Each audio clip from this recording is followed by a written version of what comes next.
Terakhir Bu ya, pertanyaan dari teman-teman jamaah yang lagi viral. Assalamualaikum warahmatullahi wabarakatuh Bu ya. Kami mau bertanya, kami sangat mencintai Rasulullah, kami mencintai Rasulullah, tapi ada kawan-kawan kami yang terpengaruh dengan viralnya masalah nasab Balawi. Abu ya, kami minta petunjuk Abu ya buat hati kami lebih mencintai zuriat Rasulullah walaupun fitnah terhadap habaib Balawi. Doakan kawan-kawan kami menjauhi habaib karena terbaru fitnah tersebut. Mencintai zuriat Nabi adalah kewajiban, dan sebetulnya begitu mudah. Jangankan kok zuriat Nabi, umat Nabi saja kalau kita sadar kita umat Nabi, kita susah berbuat boleh kepada umat Nabi, apalagi jika itu adalah zuriat Nabi SAW. Ada masalah zuriat Nabi, dikatakan al-mu'minuna musaddaquna bi ansabihim. Ulama mengatakan sekelompok orang itu kalau sudah mengatakan nasabnya kepada orang tuanya dipercaya. Anda jangan suka otak-atik siapapun, apalagi di kisah nasab masa lalu. Ini adalah akhlak adabnya, itu adalah seperti itu. Jadi apa? Kalau kita mencari celah, oh mungkin begini, mungkin begini, bahaya sekali. Bahkan dikatakan para imam mengatakan kalau ada sekelompok orang Anda mendengar, mengetahui dari keluarganya mengatakan bahwasanya dia punya nasab pada Rasulullah, cukup Anda percaya. Selesai. Dan itu tidak harus sampai derajat 100%. Karena 100% itu gimana sih mempercayai nasab 100%? Kecuali Anda lihat waktu hubungan suami istrinya waktu kelahirannya. Semua orang kalau bicara tentang mungkin, naudzubillah, bahaya sekali. Mungkin dia istrinya keluar sama laki-laki lain. Mungkin ini, mungkin naudzubillah. Bahaya orang mentaati nasab. Ini secara umum segala nasab. Kalau satu kelompok yang menisbatkan bahwa dia punya nasab kepada orang tertentu, Anda tidak berhak mengotak-atik.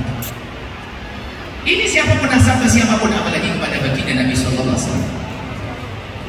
Kalau sudah nasab di atas, ya ada istilahnya 100%, mana 100%, apa sih mana 100%? Musaddaqun dipercaya. Saya sekolah ini sebuah keluarga mengatakan saya punya nasab pada Sayyidina Abu Bakar Siddiq. Saya mendapat Rasulullah. Sampai di sini. Adapun terjadinya perdebatan, Allah alam, saya tidak ingin masuk ke dalamnya. Sebab namanya perdebatan itu biasanya yang tulus-tulus, yang nggak tulus, yang nggak tulus. Allah alam, saya ikut ke sana. Yang jelas kami ini rambu-rambu. Ini dimanapun, kalau Anda pergi ke negeri manapun, jika ada sekelompok atau keluarga yang sudah masyhur di tempat tersebut, lalu mengatakan saya punya nasab kepada sana, musaddaqun bi ansabihim, cukup sampai di sini. Ini ilmunya. Adapun masalah urusan-urusan menentukan menetapkan nasab dengan selain daripada ini namanya istifadhah. Di kampung itu sudah didengari nasabnya ke sana, selesai. Ada masalah yang lain-lainnya, ada tidak semasalah khilafah, masalah DNA dan sebagainya. Itu bisa saja digunakan, tapi di dalam keadaan tertentu. Ada pada zaman dulu namanya khilafah. Mungkin zaman sekarang ada DNA, misalnya DNA itu memang ilmiah, tepat, benar. Tentunya dengan catatan yang menjalankan orang yang jujur, tidak akan dirubah, ada itu. Tapi itu kapan diberlakukan? Para ulama memberlakukan hal-hal seperti khilafah itu misalnya di antara persengketaan. Contoh, ada dua orang melahirkan, ibu ditaruh di tempat bayi. Rupanya susternya lupa ketuker sama-sama putih. Aduh kan curi, anak yang mana itu? Ketuker. Akhirnya semuanya pengen anakku yang mana? Untuk ngetes pakai DNA supaya ketahuan mana anaknya. Atau orang direbutkan nasabnya.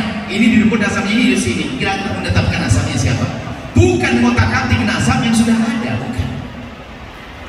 DNA adalah masalah ilmiah, jangan diingkari, itu masalah ilmiah. Cuma itu apa? Di dalam dunia syariat ada namanya pernikahan yang sah. Selagi pernikahan sah sudah cukup. Bahkan kalau ada orang datang, ini adalah anakku, nggak usah kita punya kapan nikah, istrimu siapa, nggak perlu.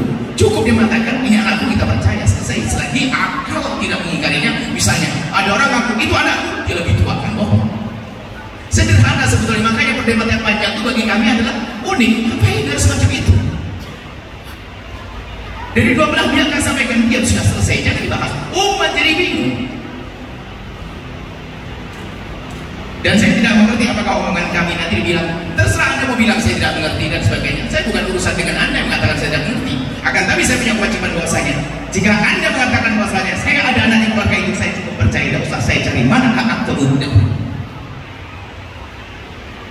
Cukup, selesai. Sampai di sini wahai hamba Allah.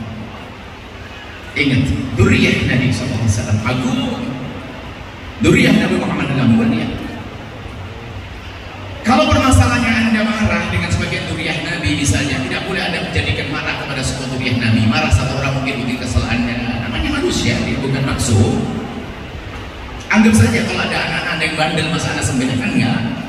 Ya perlu dikasih sayang yang sederhana. Mohon maaf kepada semua yang berselisih paham dari dua pihak kelompok.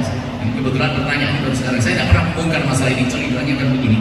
Karena bagi saya itu tidak ada permasalahan. Karena apa yang direbutkan? Apa yang dipermasalahkan? Sudah jelas, ini sudah jelas dari dua kubu besar yang berkata itu adalah semuanya adalah sederhana. Ya selesai. Tolong Anda tidak usah bergeming. Pokoknya tidak satu kelompok dimanapun Anda menemukan, jika kelompok itu masyhur di kalangan keluarganya, dia punya nasab sampai Nabi Muhammad, cukup Anda percaya, tidak usah Anda otak-atik. Selesai, sampai di sini saja. Setelah itu Anda akan tentram hati Anda, dan semoga Allah mengampuni semuanya, mengangkat derajat semuanya. Dan harapan kami kepada dua yang saat ini, dua kubu yang berselisih ini, segera tenang, jangan dilanjutkan seperti itu. Ingat, umat Nabi Muhammad, kita punya kewajiban besar, yaitu menanamkan kecintaan kepada Rasulullah SAW. Ingat, dua orang memang tidak benar semuanya. Yang satu apa? Yang yakin dia tahu tidak ada hubungan dengan Nabi Muhammad, mengaku punya nasab dengan Nabi Muhammad. Yang kedua, mendengar orang yang punya nasab dengan Nabi Muhammad lalu dinafikan. Dua-duanya adalah salah. Menafikan nasabnya orang kepada Nabi Muhammad, sementara kelompok itu sudah selama ini punya nasab diyakini kepada Nabi Muhammad, diyakini yakin dalam ini. Mereka menduga nasab nenek moyang mereka pada Nabi Muhammad, maka kita batalkannya juga sebuah kesalahan.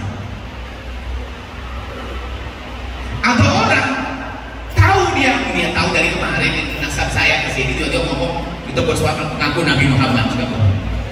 Ingat, menafikan juga tidak boleh. Mengaku-ngaku juga tidak boleh, dan dua-duanya tidak boleh. Tolong jangan menafikan dan juga jangan ngaku-ngaku. Urusan mengaku-ngaku cukup keluarga tadi bacakan selesai. Sudahlah, jangan ribut ya Allah. Anda malu. Kalau ada bicara tentang DNA ilmu kopiah, itu ada ilmunya sendiri, pemahaman. Anda baca. Alhamdulillah saya punya catatan panjang tentang ini dan tentang masalah kiafah. Al-Qiyafah itu adalah satu ilmu di dalam dunia agama. Al-Qiyafah itu adalah, jadi ada satu orang bisa memahami kalau ini anaknya ini bisa menduga dari bentuk-bentuk tertentu. Ini anaknya ini, kakinya ini, namanya Qiyafah. Kemudian DNA lebih tepat lagi. Tapi kapan itu digunakan? Bukan Anda yang sudah tahu bapaknya ini usah pak, ini kayaknya saya ragu, ini anaknya bapak ini, coba saya ke DNA. Ini kurang ajar. Bagi orang yang bingung, ini ada anak berebutan bapak dengan bapak rebutan, sampai disebutkan para ulama, jika ada dua orang merebutkan satu anak, jika masih bisa dikumpulkan, bisa dikumpulkan. Gambaran pikirnya luas. Contohnya gimana? Satu orang mengaku itu anakku ngaku ya, bukan menafikan. Yang satu orang itu mengaku itu anakku, kalau bisa dikumpulkan, dikumpulkan. Bagaimana dikumpulkan? Yang satu seorang bapak mengatakan itu anakku, yang satu seorang ibu mengatakan itu anakku, langsung katakan, oh mungkin dulu pernah nikah. Selesai ini kan gampang ilmunya. Kalau ini bapak ngaku anaknya, baru nanti kok Qiyafah itu diterapkan. Ilmu Qiyafah, ilmu DNA tadi diterapkan. Kalau dites DNA mana yang cocok, urusan ini ya Allah. Jadi tolonglah ya jangan masya Allah, saya sedih. Makanya kami tidak terlalu masuk dalam tadi menafikan nasab yang selama ini diduga adalah benar, ada juga berbahaya. Mengaku-ngaku nggak punya nasab, ngaku-ngaku nasab, maka adalah juga dosa sama-sama. Ayo, tolong yang pernah ngaku-ngaku nasab sementara tidak punya nasab, tidak sadar. Dan kalau dia saya sama dari bapak moyang saya mengakunya kok. Nah ini seperti yang disebutkan. Ya sudah, kenapa kita menafikan? Ada sebuah keluarga mengatakan saya punya nasab, Anda jangan menafikan. Coba indah, jika ilmu ini dipakai, percayalah nggak akan ada keributan selama ini. Ilmu ini kalau dipakai tidak ada dua keributan kubu-kubu ini. Ilmu itu jelas. Nggak perlu menimbulkan nasabah dan nasabah itu menulis nasab bukan dalam hal-hal semacam